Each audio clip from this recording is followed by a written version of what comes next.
And let's talk about that fascinating case. The fugitive still on the loose up there. Two guys, Matthew Rich and David Sweat. By the way, David Sweat on the left, yesterday was his birthday. He's 35 years old. Oh, I wonder how he celebrated.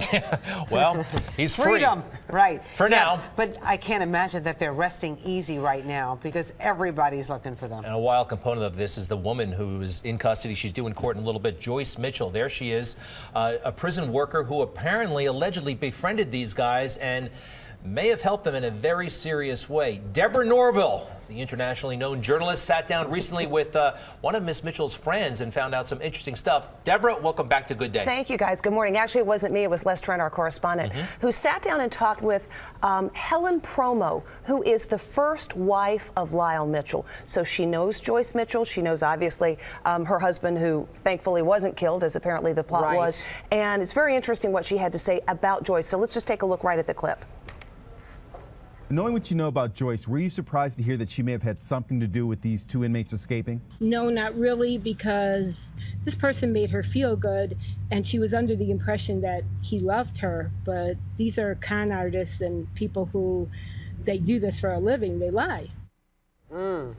So she kind of understood the whole...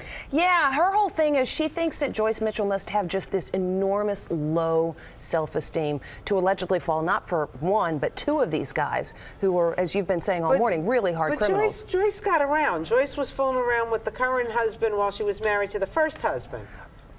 That's what they say, Deborah. So they say, yeah. I got to tell you this for Inside Edition. No, you know, but it's just a rumor. It's just a rumor at this point. It is? Rosanna, I wasn't there. Were you? I mean, who wasn't, knows? but it sounded like Look, it was... it's a really complicated case, but I think what's so extraordinary is the idea that from the time when there was the last confirmation that these guys were in their cells where they were supposed to be, and the following day when it was discovered that they were gone, how many bed checks, how many, institutional touch points didn't happen. So there's clearly some flaw with the internal security at the institution. And how about this? They were wearing civilian clothes. Now that sounds maybe like a small detail. It's a huge advantage when you get out. Usually you wear striped stuff or orange stuff, so the civilian population can identify you. They had a big advantage there. Absolutely, they have a big advantage, and as you said, everybody in the Western world is looking for them.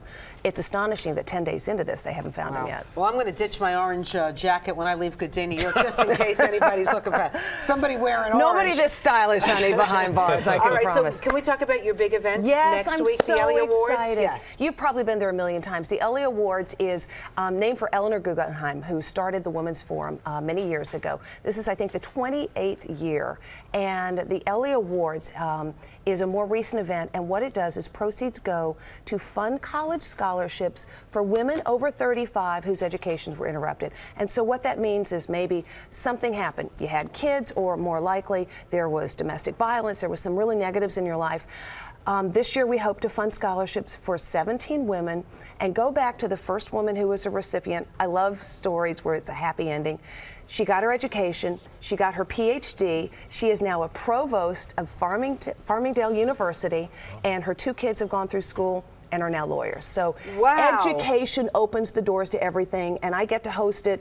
The honorees are Tina Brown and Emily Rafferty, both amazing women in their own right. Are tickets still available? Yes, they are. You can go online. You guys have the website address on your website. Okay, so we'll make sure we'll put it on ours, myfoxny.com. Fantastic. Deborah Norville, thank you so much. Thanks, guys.